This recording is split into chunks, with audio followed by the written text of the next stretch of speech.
नमस्कार दोस्तों, आप सभी लोगों का एक बार पुनः मैं भैरू सिंह राजपुरोहित आपका तहे दिल से आभार व्यक्त करता हूं कि आप इतना 9 जून क्लासेस का सपोर्ट कर रहे हैं। तो आप सभी को विदित है कि हमारा इतिहास में टॉपिक चल रहा था राजस्थान इतिहास में, और टॉपिक का नाम है मेवाड़ राज्य का इतिहास। पिछले वीडियो में हमने जो कि हंसाबाई और जो राणा लाखा का विवाह तक देख लिया था, और हमारे 3 पार्ट्स इंडियन राजस्थान हिस्ट्री से बन चुके हैं और ये अगला 4th पार्ट होगा। आज हम पढ़ेंगे मोकल के बारे में। मोकल कौन था? हंसाबाई और राणा लाखा के वैवाहिक संबंध के उपरांत उनके एक पुत्र उत्पन्न हुआ और उसका नाम था मोकल। तो उनके जो आपको पता है, जैसे जोधपुर का शासक था राव जोधा, ठीक है। जोधा के पिता का क्या नाम था? रणमल। रणमल की बहन कौन थी? हंसाबाई। और हंसाबाई का विवाह हुआ हंसाबाई का विवाह हुआ था लाखा के साथ, ठीक है। और लाखा के 2 बच्चे थे, एक का नाम था राघवदेव, एक का नाम था चुंडा। और हंसाबाई और लाखा से एक वैवाहिक संबंध के उपरांत एक पुत्र उत्पन्न हुआ था, और उस पुत्र का भी नाम मिलता है महाराणा मोकल। तो आज हम पढ़ेंगे ये लगभग 4 नंबर का ये जो शासक बनेगा वो आएगा अपने सामने महाराणा मोकल। महाराणा मोकल शासनकाल हमें मिलता है इनका 1421 से लेकर 1433। ये इनका शासनकाल हमें मिलता है। अब क्या होता है, आपको विदित है कि महाराणा मोगल किसकी संतान है? इनकी माता का नाम हम देखें तो इसकी माता का नाम क्या मिलता है? इनकी माता का नाम मिलता है हंसाबाई, जो कि रणमल की बहन थी। किसकी बहन थी? रणमल की। और रणमल कहाँ का शासक था उस समय? जोधपुर का। हंसाबाई। पिता का नाम क्या था? राणा लाखा। पिता का नाम मिलता है राणा लाखा। राणा लाखा। अब देखिए दोस्तों, महाराणा मोकल किसकी संतान है? हंसाबाई और राणा लाखा की संतान है। और इस महाराणा मोकल ने किससे शादी की थी? पत्नी का नाम, तो पत्नी का नाम मिलता है सौभाग्य देवी।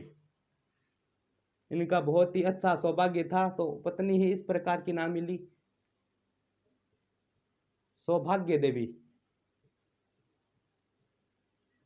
इनकी महाराणा मोकल माता कौन थी? हंसाबाई। पिता थे राणा लाखा, पत्नी सौभाग्य देवी। इनके 2 इतिहासकार थे, 2 दरबारी विद्वान भी कह सकते हैं। इनके क्या थे? 2 दरबारी विद्वान।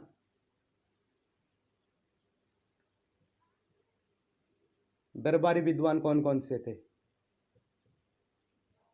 तो इनके दरबारी विद्वान थे, एक तो विष्णु भट्ट, एक का नाम मिलता है योगेश्वर भट्ट,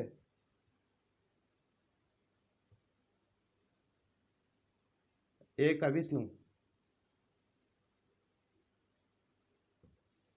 योगेश्वर और विष्णु 2 क्या मिलते हैं? दरबारी विद्वान। इनके 3 शिल्पी, यानी जो उनका जो कह सकते हैं महल था, उनमें शिल्पकार चूड़ियां बनाते थे, मतलब कोई मूर्तियां बनाते थे। शिल्पी कौन कौन से थे? इनके शिल्पी की बात करेंगे हम। तो इनके 3 शिल्पी थी, फन्ना, पन्ना और मन्ना। फन्ना, मन्ना और पन्ना, ये 3 प्रकार के नाम मिलते हैं शिल्पी के। कौन किसकी बात करें? महाराणा मोकल की बात दोस्तों हम कर रहे हैं। पत्नी का क्या नाम था? सौभाग्य देवी। और सौभाग्य देवी और मोकल से वैवाहिक संबंध के उपरांत एक पुत्र का जन्म होता है, और आपको सभी को विदित है उस पुत्र का क्या नाम है? उस पुत्र का हमें नाम मिलता है महाराणा कुंभा। तो दोस्तों एक बार क्या होता है कि मान लीजिए आपको मैं आराम से समझा रहा हूं, कोई दिक्कत वाली बात नहीं रहेगी। यह क्या है? यह है मेवाड़, ठीक है। और मेवाड़, और यह कौन सा? अपना गुजरात। अब क्या होता है, गुजरात में एक स्थान है जिसका नाम है झीलवाड़ा।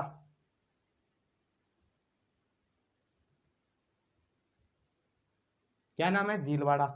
और क्या करता है महाराणा मोकल साम्राज्य का विस्तार करने के लिए इस झीलवाड़ा पर आक्रमण करता है। झीलवाड़ा पर क्या करता है? आक्रमण करता है। और इसके साथ में कौन है? अपना पुत्र, सौभाग्य देवी पुत्र, और मोकल का पुत्र क्या है? कुंभा भी साथ था। कुंभा 7 में था। किसके उपरांत जब झीलवाड़ा पर महाराणा मोकल क्या करते हैं, चढ़ाई करते हैं, उस समय इनके साथ कौन था, इनका पुत्र था जिसका नाम है कुंभा 7 में थे। अब होता क्या है, जैसे मेवाड़ से ये गुजरात वाले एरिया में जब पहुंचते हैं तो आपको पता है राजस्थान और गुजरात के बीच सीमा बहुत ज्यादा है, इस कारण ये यहाँ आते आते थक जाते हैं। क्या हो जाते हैं, एकदम थकान महसूस करते हैं। और इस झीलवाड़ा के यहाँ पर एक पेड़ था, ठीक है, कौन आ गया यहाँ पर, मोकल आ गया है। किस कारण, गुजरात के झीलवाड़ा अभियान पे आ गया है। तो यह मोकल क्या करता है, अपनी थकान दूर करने के लिए यहाँ पर विश्राम करता है, सो जाता है। कुंभा भी इनके साथ सो जाता है। अब क्या होता है, हमने पहले पढ़ा था, एक राजा आया था, शासक आया था जिसका नाम था क्षेत्रसी, और क्षेत्रसी की एक दासी थी और उस दासी का नाम था खातिन।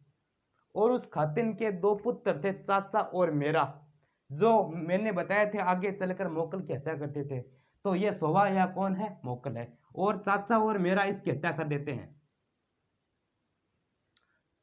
थकान महसूस हो रही थी, जब वह सोया हुआ था तब हत्या किसने की, चाचा और मेरा ने। कौन थे, एक शासक आया था क्षेत्रसी, क्षेत्रसी की एक दासी थी जिनका नाम हमें मिलता है खातिन। खातिन के 2 पुत्र थे, चाचा और मेरा। हत्या किसने की, चाचा और मेरा ने, चाचा मेरा। और इनके साथ एक व्यक्ति और मिल गया उस समय, उनका नाम मिलता है महपा पंवार, महपा पंवार। इनके साथ, इनकी हत्या में इनका साथ देता है, ठीक है। अब क्या होता है, हत्या तो कर दी, और क्या करता है, जो ये इनके साथ कौन है, इनका पुत्र है। मोकल की तो हत्या हो चुकी है, और इनका साथ कुंभा इनके पुत्र है, कुंभा भी इनके साथ है। कुंभा डर कर क्या करता है, कुंभा यहां से कहां आ जाता है, वापस मेवाड़ भागकर आ जाता है। कुंभा यहां आ गया। अब क्या करता है, यह हंसाबाई कुंभा की क्या है, दादी है। तो हंसाबाई अपने पुत्र का बदला लेने के लिए, अपने इनका बदला लेने, क्यों भाई, इनके हंसाबाई के पुत्र का वध किसने किया, कह सकते हैं चाचा और मेरा नहीं किया। तो इनका बदला लेने के लिए हंसाबाई ने क्या किया, अपने भाई जोधपुर रणमल को फोन कर दिया, कब भाई जी थे हटा जाओ, और वो काम हो गया गड़बड़, फोन कर दियो। अब आगे देखो रणमल लो बटे फूक गयो। अब क्या क्या होता है दोस्तों, यह मारवाड़ जोधपुर वाला एरिया, जोधपुर से रणमल कहां आ जाता है, ये झीलवाड़ा अभियान आ जाते हैं। और क्या करता है, इस चाचा और मेरा का रणमल वध कर देता है। क्यों कि इनकी कह सकते हैं, ये कौन हो गया, मामा, और ये भांजा। रणमल रणमल के भांजे का वध किसने किया, चाचा व मेरा ने। तो मामा ने अपने भांजा का बदला लेने के लिए चाचा और मेरा की हत्या कर दी।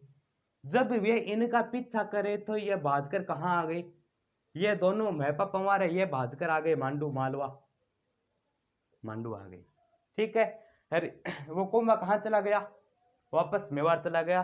तो अगला शासक कौन बनेगा, कुंभा बनेगा।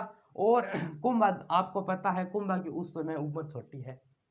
तो जो रणमल है ना, इसका कह सकते हैं इसके पिता का मामा, वो इनका संरक्षक बनेगा। लेकिन आप पहले इनका स्क्रीनशॉट ले लीजिए। अब हम बात करेंगे कुंभा के बारे में। तो दोस्तों स्क्रीनशॉट ले लिया होगा, हाँ। और 1433 में हत्या हुई थी इनकी, क्यों, इनका शासनकाल इतना है। 1433 में हत्या हो गई, किसकी, मोकल की। अब हम आगे देखेंगे शासक कौन बनेगा महाराणा मोकल के बाद, इनका पुत्र, उनका सन, जिसका नाम है कुंभा।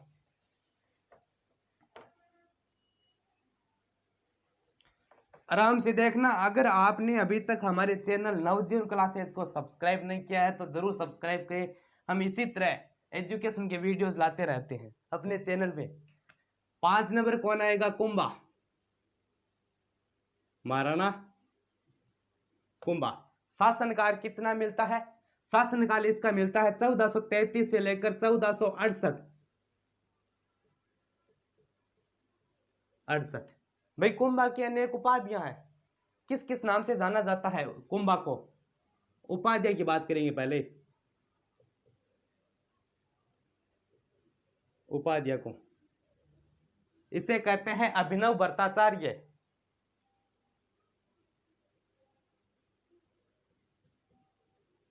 अभिनव भट्टाचार्य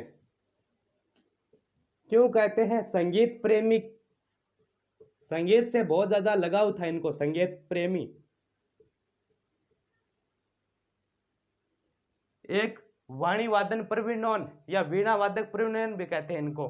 और एक आती है राणो रासो, राणा रासो,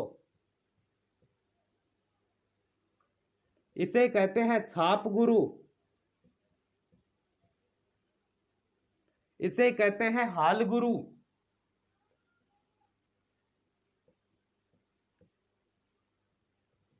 इसे कहते हैं महाराजा धीराज। अनेक उपाधियां मिलती है।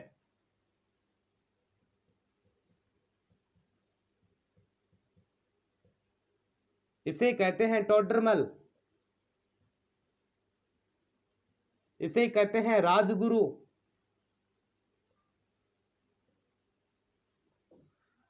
अभिनव भट्टाचार्य संगीत प्रेमी, राणो रासो साहित्यकारों का विद्वान, छाप गुरु हर जगह छापामार युद्ध प्रणाली, हाल गुरु पहाड़ी जो क्षेत्र होते हैं उनका स्वामी, महाराजा धीराज महाराजाओं में सबसे अधिक, टोडरमल यानी वो हर चीज में क्या मांगते थे कि इसमें कितना खर्च आया, इसमें कितना खर्च आया, टोडरमल की तरह हर काम करते रहता था। और राजगुरु सभी का कह सकते हैं इनको राजाओं का गुरु, राजाओं का राजाओं यानी राजा का राजा गुरु कहलाता है। इस प्रकार अनेक उपाधियां हमें मिलती है।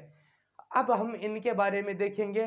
प्रारंभिक जीवन, शुरुआत में कुंभ, आपको पता है छोटी सी उम्र थी, तो कुंभ का प्रारंभिक जीवन किस प्रकार था?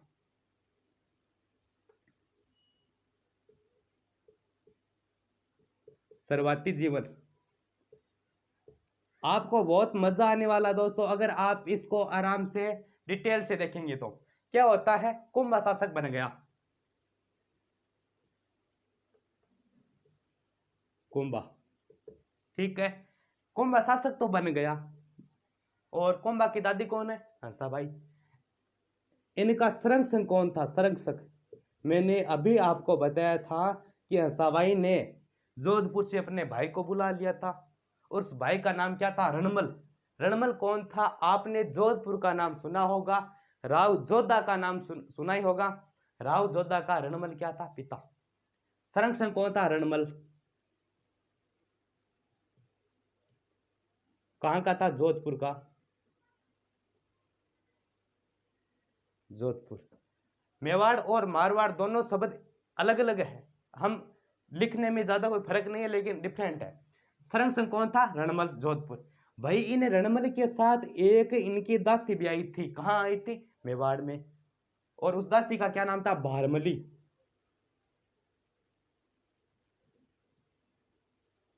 ये जो रणमल है ना, उस समय प्यार के चक्कर में था, साथ में वह अपनी दासी भारमली से बहुत ज्यादा प्यार करता था, लेकिन भारमली को यह चीज अच्छी नहीं लगती थी।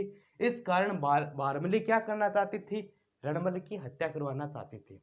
तो आगे देखेंगे किस प्रकार यह कहानी होती है, किस तरह यह राम सभा होती है। तो आइए आराम से दोस्तों देखिए। भारमली एक मेन पॉइंट क्या आता है दोस्तों, आराम से देखिए, आप चिंता करने की कोई बात नहीं है।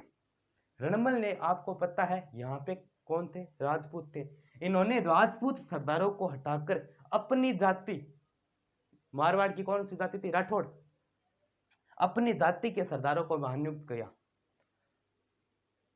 राजपूतों को हटाकर जो वहां पर राजपूत सरदार थे ना, उनको हटाकर अपनी जाति के लोग जो उस सेना में थे, छोटे जैसे छोटी सेना में थे, कौन थे? राठौड़ों को सरदार बनाने लगा। राठौड़ों को सरदार बनाने लगा, बनाने लगा। एक काम तो यह कर दिया। दूसरा काम क्या किया था इन्होंने? जो राणा लाखा था, राणा लाखा की जो पहला जो विवाह था ना, उनमें उनके दो पुत्र हुए थे। एक का तो नाम मिलता है रावचुंडा, जिसे मेवाड़ के इतिहास में, राजस्थान के इतिहास में क्या कहा जाता है? मेवाड़ का राम, मेवाड़ का भीष्म पितामह कहा जाता है। उनका एक छोटा भाई था राघव देव। रणमल ने राघव देव की हत्या कर दी।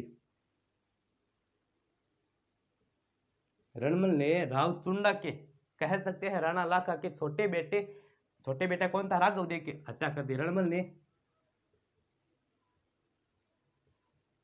राघव देव की हत्या कर दी।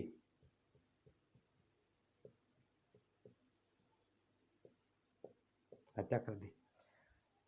रणमल ने राघव देव की हत्या कर दी। आगे क्या होता है आपको पता है। अब क्या, जो राघव देव की हत्या हो चुकी है, इनका बड़ा भाई कौन था? चुंडा, जिसे भीष्म पितामह कहते हैं, वो जिंदा था। एक कुंभा जिंदा था। तो कुंभा और चुंडा दोनों मिल गए और आपस में बात करने लगे कि है जो आपके पिता का जो मामा है ना, चुंडा कह रहे हैं कुंभा को कि आपके पिता के जो मामा है रणमल, वो हमारे साथ अच्छा बर्ताव नहीं कर रहे हैं। क्यों नहीं कर रहे हैं? कि वो अपने इस साम्राज्य में राजपूतों को हटाकर और अपनी जो जाति है राठौड़ों को तो सरदार बना रहे हैं। और आप, मेरा जो छोटा भाई था, चुंडा ने कहा यह बात किससे? कुंभा को। और कह मेरा जो छोटा भाई था राघव देव की हत्या कर दी। इस प्रकार कुंभा, कह सकते हैं चुंडा और कुंभा मिलकर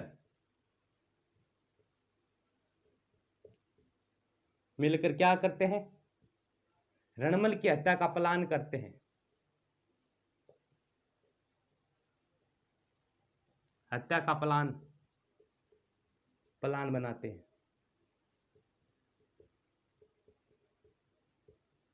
मैंने आपको अभी एक बात बताई कि जो ये बारमली थी वो रणमल के प्यार वाले झगड़े से क्या आ चुकी थी? प्यार वाले लफड़े से आ गई थी एकदम।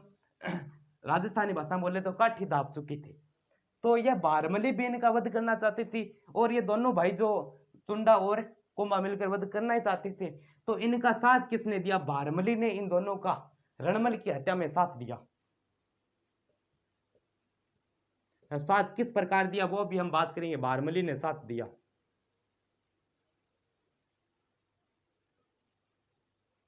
बारमली को तो पता है कि रणमल मुझसे प्यार करता है लेकिन मैं नहीं करती हूं। तो बारमली ने क्या किया? एक दूध के गिलास में जहर डालकर कहा कि है मेरे आशिक, तुम यह दूध पी लो मेरे हाथ से। तब रणमल ने जब दूध पिया और उसकी हत्या भी हो गई। हत्या जैसे धीरे धीरे जहर पीने के उपरांत क्या होता है, लगभग 1 घंटे के बाद धीरे धीरे उनमें व्यक्ति के सांस कम होते जाते हैं। तब क्या होता है, यहां से कोई, अब आपको पता है रणमल के साथ कौन आ गया? रणमल के साथ आया हुआ है इनका जो बेटा है जोधा।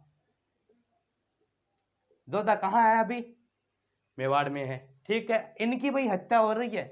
तब भाई पीछे से कोई आवाज आती है, जोधा अभी जिंदा है, रणमल की इनके पिता की धीरे धीरे हत्या हो रही है, कि भाग सके तो भाग सके तो भाग, जोधा थारो रणमल मारियो जाए।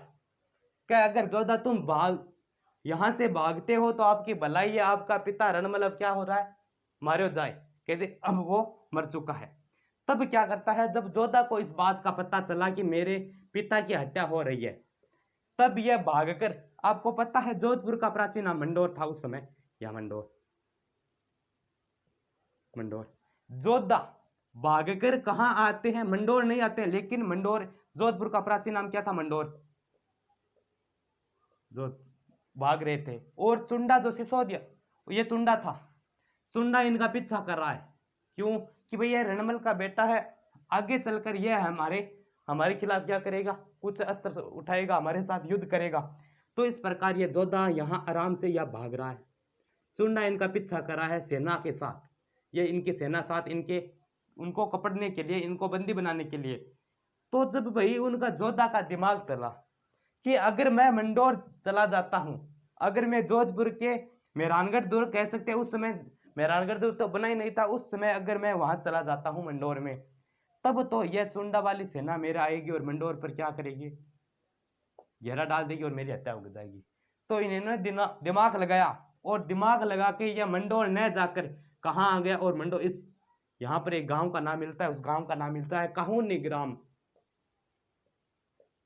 कहूनी ग्राम में आ जाता है। चुंडा यहाँ पर घेरा लगाता है, ये तो कहूनी गांव में है, जोधा नहीं मिला। तो एक नाम मिलता है अहाला हलाला। अहाला हलाला, हलाला नामक व्यक्ति को इस जो चुंडा था ना, इस अहाला हिगाला मिलता है, हलाला भी मिलता है, हिगाला को इस मंडोर जो किला था, मंडोर का किलेदार बनाकर जो चुंडा है ना वापस आ जाता है, अपने मेवाड़ आ जाता है। इस प्रकार ये थोड़ी बहुत ये कहानी थी। आगे चलकर आपको पता है अब राव जोधा और कुंभा के बीच में आपसी तनाव हो गया। ठीक है, ये अपने यहाँ गया। अब यह भी बदला लेना चाहता है मेवाड़ किससे, कुंभा से।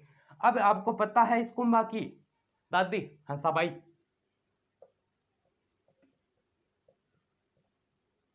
हंसाबाई ने कुंभा और राव जोधा के बीच सुलझ करने के लिए एक क्या बनाई, एक संधि करवाई, और उस संधि का हमें नाम मिलता है आंवल बावल की संधि। क्या नाम है, आंवल बावल की संधि। भैया क्या संधि है आंवल बावल की संधि। देखिए दोस्तों, जैसे कि आपको मैं बता रहा हूं, यह है मेवाड़ और यह है मारवाड़, ठीक है, यह है मेवाड़ और यह है मारवाड़। होता क्या है, हंसाबाई ने कहा कि देख जोधा, कि जो तेरे इस मारवाड़ वाले इलाके के अंदर जो आंवले के वृक्ष है, किसके वृक्ष है, आंवले के वृक्ष, आंवले के वृक्ष, आंवले के वृक्ष तक तो तेरी जमीन है, तेरा मारवाड़ है, और आंवल और बावल, और जो बबूल के यहां पेड़ है, बबूल और बबूल के पेड़ तक किसका है, कुंभा का है। तो इसमें आपसे सुलझ हो गई कि भाई ये साम्राज्य का विस्तार करना चाहते थे। कुंभा ने मान लिया कि ठीक है, बबूल वाले जितने पेड़ है ना उतना तो एरिया मेरा है, और जोधा ने क्या किया कि ठीक है, जो आंवले वाले पेड़ है उनका जो एरिया मेरा है। ये संधि हो गई। और एक संधि के उपरांत क्या होता है, एक इस कुंभा का एक बेटा था जिसका नाम है राइमल, जिसका नाम था राइमल। कुंभा का बेटा क्या मिलता है, कुंभा का बेटा था राइमल। इस संधि के उपरांत दोस्तों क्या होता है, राव जोधा ने, राव जोधा के एक पुत्री थी और उस पुत्री का नाम था श्रृंगार देवी। इस संधि के उपरांत राव जोधा ने अपनी पुत्री श्रृंगार देवी का विवाह राणा कुंभा, महाराणा कुंभा के बेटे राइमल से कर देते हैं। किसके साथ, राइमल से कर देते हैं। तो दोस्तों यह है कुंभा के बारे में। अगर आप इनका स्क्रीनशॉट लेना चाहते हो तो ले सकते हो। तो दोस्तों यह बात हो गई कुंभा की, मोकल की। अब हम बात करेंगे ये जो कुंभा ने सैनिक अभियान किए थे, किस किस पर आक्रमण किया था, क्या क्या किया था, अपना जो परफॉर्मेंस किस प्रकार दिखाया था, इनके बारे में हम बात करेंगे अब। तो पहले हम देखेंगे सैनिक अभियान।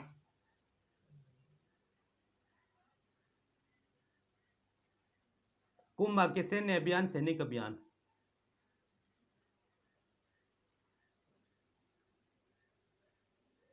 देखिए आगे, इनका जो पहला हमें सैनिक अभियान मिलता है वो मिलता है आबू विजय। कौन सी विजय, आबू विजय। आबू विजय किस प्रकार होती है आबू की विजय। आबू वाला एरिया सिरोही, गुजरात वाले ऊपर का साइड राजस्थान। आबू विजय क्या होता है दोस्तों, यह है अपना मेवाड़, ठीक है, और इस नीचे वाले साइड में यह अपना आ गया आबू, और ये गुजरात वाला साइड आ गया। अब देखिए क्या होता है, यहां का शासक कौन है, यहां का शासक है कुंभा,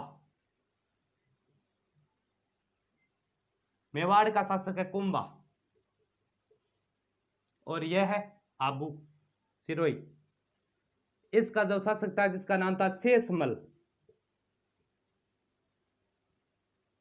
होता क्या है दोस्तों, इन्होंने आखिरकार कुंभा ने आबू पर आक्रमण क्यों किया, आक्रमण करने का कारण देखेंगे तो ये जो आबू का शासक था ना शेषमल, ये क्या करता है दोस्तों, ये जो मेवाड़ वाले मेवाड़ी गांव थे ना, यहाँ पे छोटे छोटे गांव थे यहाँ पे, यहाँ पर जो शेषमल कब्जा करने लगा, कब्जा क्या होता है आप सभी को जानते हैं, मतलब उस जगह अपना साम्राज्य विस्तार करने लगा। तब भाई कुंभा ने क्या किया कि जो शेषमल है हमारे मेवाड़ी गांव पर धीरे धीरे अधिकार कर रहा है, धीरे धीरे कब्जा कर रहा है, ठीक है। पहला कारण तो यह हो गया। दूसरा कारण की हम बात करेंगे। तब क्या होता है, कुंभा ने आक्रमण किस पे किया, शेषमल पर आक्रमण कर दिया, हत्या भी करेंगे। आक्रमण करने का कहते हैं सेनापति का नाम, आबू विजय के उपरांत कुंभा के सेनापति का नाम हमें मिलता है नार सिंह डोडिया सेनापति।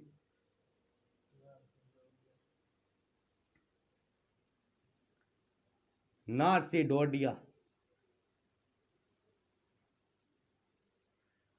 डोडिया आक्रमण करते हैं। इसमें शेषमल की हत्या कर देते हैं। किसने? कुंभ हत्या कर देता है इनकी।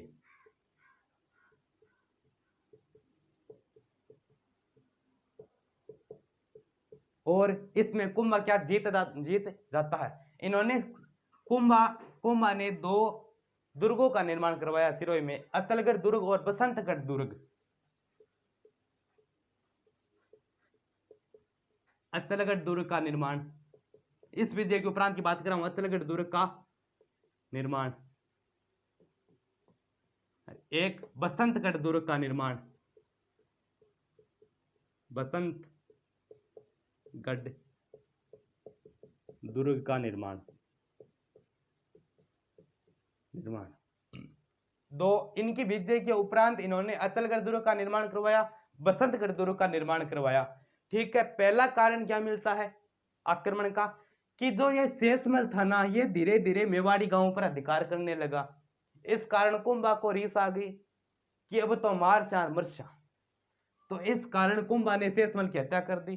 दूसरा कारण क्या था दोस्तों, कि जो ये गुजरात वाला एरिया था उस समय, तो एक कारण क्या हो गया, शेषमल ने मेवाड़ी गांव पर अधिकार करना शुरू कर दिया। इस कारण कुंभा को रीस आ गई।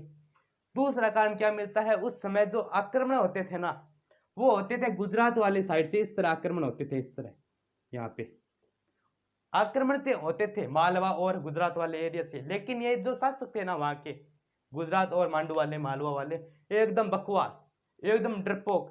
अगर कुंभा साथ में अगर इसी कोई लकड़ी बगा दे तो ये भाग जाते हैं कोई 20 किलोमीटर दूर। इस प्रकार के शासक थे। अब आपको पता है, गुजरात वाले शासक अगर आक्रमण करते हैं कहां पे, आबू पर, तो आबू का शासक था शेषमल।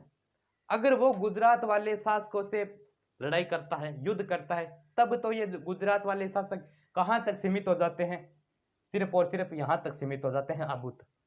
लेकिन ये शेषमल इतना, राजस्थानी भाषा में बोले, इतना गईवाल था कि इन्होंने जो गुजरात वाले एरिया से आक्रमण होते थे, पहले से ही आत्मसमर्पण, नाक न्यून कर देता था कि आ जाओ वहां पर पूर्व आक्रमण कर लियो और आगे मेवाड़ खान चालो थे। तो थाने सगड़ा और चीज को ठा है कि दुश्मन आबू पर के कर लियो, कब्जो कर लियो, तो भाई अट कब्जो हो गयो, तो आगे भी कोई कब्जो ला दे लो, कोई कब्जो नहीं कब्जो टुकड़ो ही ला दे लो, इस यहाँ पर आक्रमण करो जना।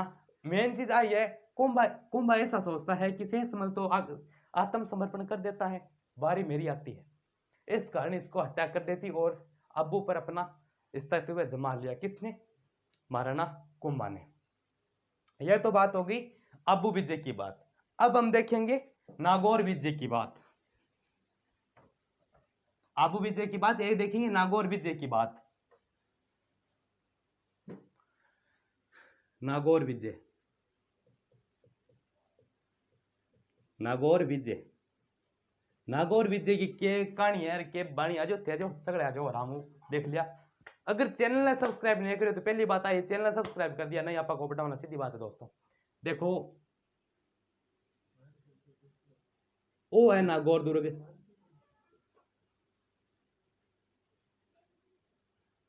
ठीक है। एक घर के अंदर अगर 2 भाई है, भाई का नाम तो मैं नहीं ले सकता, कोई भी भाई आप मान सकते हो, जैसे बाली और सुग्रीव भी मान सकते हो, ठीक है। यहाँ पे 2 भाई है, एक का नाम है समंस खा, समंस खा, एक का नाम मिलता है नासिरुद्दीन, नासिरुद्दीन, नासिरुद्दीन। होता क्या है दोस्तों, शासक बनना कौन चाहता है? समंस खा शासक बनना चाहता है, ये शासक बनना चाहता है,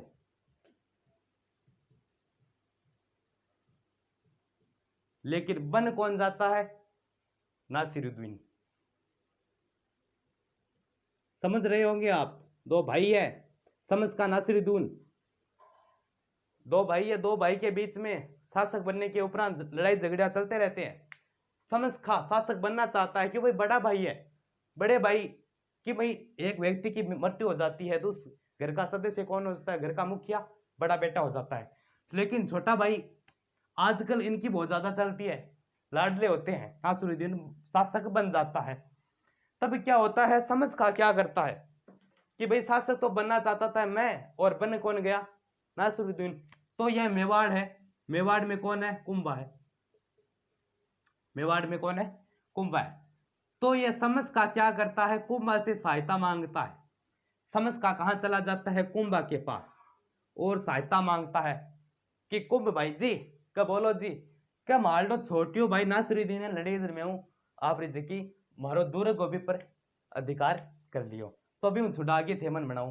क्या इसी बात है कि 2 मिनट लाग सी मुंह फोड़ दूं सहेगा के मैं, कह तू यहाँ जा। तो भाई कुंभा यहां से चलकर कहां जाता है, नागौर दुर्ग में, और नागौर दुर्ग में क्या करता है, इस नासिरुद्दीन की हत्या कर देता है।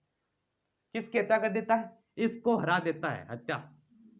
कोई कहते हैं हत्या की, हत्या तो कर दी थी, लेकिन कोई क्या कहता है हरा दिया। ठीक है, अब शासक कौन बनेगा, समझ का शासक बन जाता है, और शासक बनाया किसने, कुंभा ने। अब आपको पता है कुंभा ने इनका घर बसा दिया, ठीक है।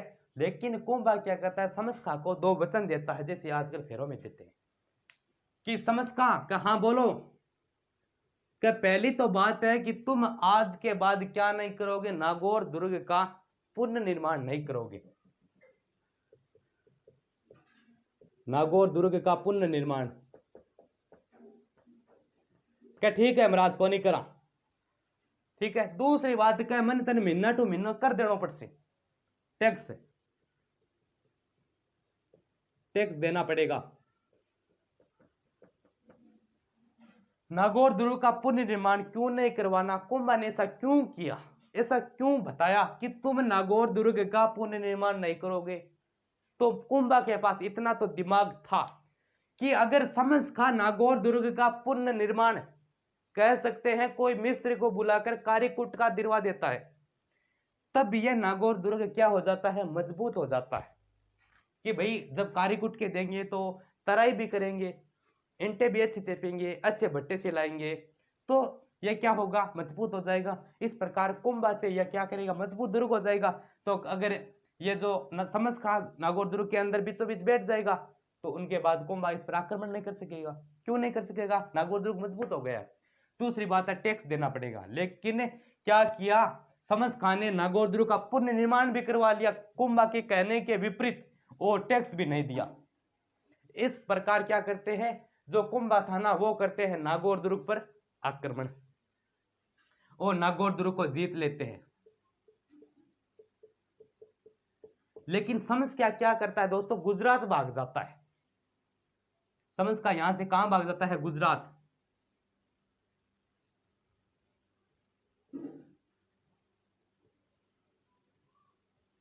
भाग जाता है, समझ का यहां से गुजरात भाग जाता है। उनके बाद क्या होता है दोस्तों, जो ये नागौर दुर्ग था ना, उन पे किसका अधिकार हो जाता है, उनका अधिकार हो जाता है कुंभा का। अगर पहले आप इनका स्क्रीनशॉट ले लीजिए, आपने इनका स्क्रीनशॉट ले लिया होगा। हाँ, एक चीज मैं यही बता देता हूं कि जो गुजरात भाग आता है, कौन आता है, समझ का, ठीक है। लेकिन वो जो इस गुजरात का शासक होता है, उनका नाम मिलता है हमें कुतुबुद्दीन खां। कुतुबुद्दीन ऐबक नहीं है, कुतुबुद्दीन खां है, ठीक है। समझ का कहां भाग आता है, गुजरात, और गुजरात का शासक कौन है, कुतुबुद्दीन खां। समझ का कुतुबुद्दीन खां के पास आ जाता है और बोलता है, हे कुतुबुद्दीन खान जी, कहां बोलो जी, कि जो कुंभा ने मेरे नागौर दुर्ग पर अधिकार कर लिया है और मेरे को यहां से भगा दिया है, मैं मुश्किल से जान बचाकर भागा हूं, आधी जान तो कुंभा के पास ही है। इस प्रकार कुतुबुद्दीन ऐबक ने कहा कि इतनी हिम्मत उस कुंभे की कि मेरे आदमी को छेड़ता है, मेरे आदमी पर आक्रमण करता है। तब क्या होता है दोस्तों, कुतुबुद्दीन खां और विश, जो ये नागौर का शासक कौन है उस समय, बाज के कौन आया था, समझ का, समझ का, ये दोनों साथ मिल जाते हैं और साथ मिलकर कहां पर आक्रमण करते हैं, मेवाड़ पर। मेवाड़, दोनों साथ मिलकर मेवाड़ पर आक्रमण करते हैं। तब कुंभा ने क्या सोचा कि मेरा शिकार तो वापस आ चुका है, तब समझ खा की हत्या कर देता है ये कुंभा। कुंभा समझ खा की हत्या कर देते। उस समय तो जान बचाकर भागा था कुतुबुद्दीन खां के पास, लेकिन कुतुबुद्दीन खां और समझ खा दोनों वहां जाकर मिल गए और मिलके दोनों आक्रमण कर देते हैं मेवाड़ पर, और मेवाड़ पर आक्रमण करते हैं, समझ खा का हत्या कर देते। कुंभा समझ खा की हत्या कर देता है, उनका शिकार मिल चुका है हत्या। उस समय कुतुबुद्दीन खां यह दृश्य देख रहा था, वो डर चुका था, उसने पता नहीं अब क्या करे क्या नहीं करे। कुतुबुद्दीन खां डर कर वापस उसी पेड़ कहां भागाता है, वापस भागाता है गुजरात, वापस भागाता है गुजरात। आगे क्या होता है, आगे हम अगले विजय के बारे में देखेंगे, तो इनका पहले स्क्रीनशॉट लीजिए आप। अब हम देखेंगे मांडू विजय।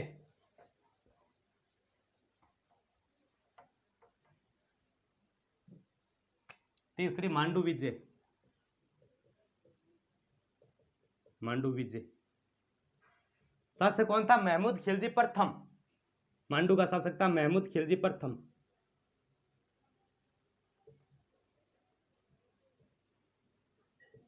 प्रथम कुछ ग्रंथों में क्या मिलता है, इसकी महमूद खिलजी प्रथम ने मेवाड़ पर 5 बार आक्रमण किया, मेवाड़ पर 5 बार आक्रमण किया, मेवाड़ पर 5 बार आक्रमण, 5 बार आक्रमण।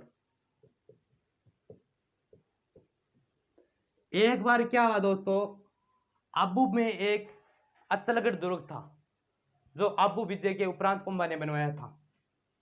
महमूद खिलजी ने, महमूद खिलजी ने अचलगढ़ दुर्ग पर आक्रमण किया था एक बार, दुर्ग पर आक्रमण किया। किसने किया था, महमूद खिलजी प्रथम ने। कहां का शासक था, मांडू का शासक था। तब क्या हुआ, इस अचलगढ़ दुर्ग में कहते हैं कि एक मधुमक्खियों का छाता था, तो महमूद खिलजी प्रथम का मधुमक्खियों ने क्या किया, अचलगढ़ दुर्ग में पीछा किया तो मधुमक्खियों ने पीछा किया। एक बार महमूद खिलजी प्रथम ने अचलगढ़ दुर्ग पर आक्रमण किया तो मधुमक्खियों ने पीछा किया, किसका, महमूद खिलजी का। दूसरी बात है, सिसोदिया की कुल देवी कौन सी थी, बाण माता। सिसोदिया की कुल देवी बाण माता की मूर्ति को तोड़कर, किसने तोड़ा था, महमूद खिलजी प्रथम ने। बाण माता की मूर्ति के टुकड़े करके मांस बेचने वाले कसाईयों को दे दिया, मांस बेचने वालों को दे दिया, बेचने वालों को दिया। इस प्रकार कुंभा क्रोधित हो उठे। तो कुंभा और महमूद खिलजी के मध्य एक युद्ध हुआ था 1437 में, बहुत ही शानदार युद्ध है, और उस युद्ध का नाम मिलता है सारंगपुर का युद्ध।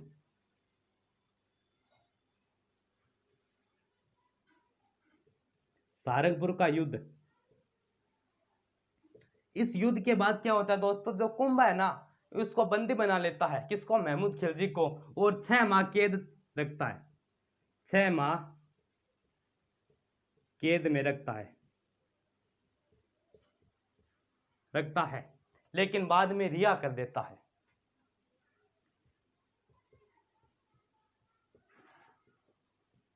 बाद में रिहा कर देता है। तो दोस्तों इन्होंने क्या किया, मांडू विजय के उपरांत क्या हुआ था, महमूद खिलजी प्रथम शासक था, मेवाड़ पर 5 बार आक्रमण किया था। पहला आक्रमण अचलगढ़ दुर्ग पे किया था, लेकिन मधुमक्खियों ने उनका पीछा किया, तो इस कारण वह वापस कहां गया, मांडू आ गया। दूसरी बात, इन्होंने सिसोदिया की जो कुल देवी थी बाण माता, उनकी मूर्ति को तोड़कर जो मांस बेचने वाले कसाई होते हैं ना, उनको दे देते हैं। इस प्रकार कुंभा क्रोधित हो जाता है और 1437 के मध्य आपस में एक युद्ध होता है जिसका नाम है सारंगपुर का युद्ध। और इस विजय के उपरांत कुंभा ने एक विजय स्तंभ का भी निर्माण करवाया है। हम अगले वीडियो में उनके बारे में संक्षिप्त चर्चा करेंगे। और क्या होता है, 6 माह महमूद खिलजी को कैद में रखता है और बाद में रिहा कर देता है। तो इनके आगे का वीडियो हम अगले वीडियो में आपके लिए लेके आएंगे। तब तक के लिए धन्यवाद। अगर दोस्तों हमारा ये वीडियो आपको पसंद आए तो वीडियो को लाइक शेयर एंड सब्सक्राइब ज़रूर करें। धन्यवाद।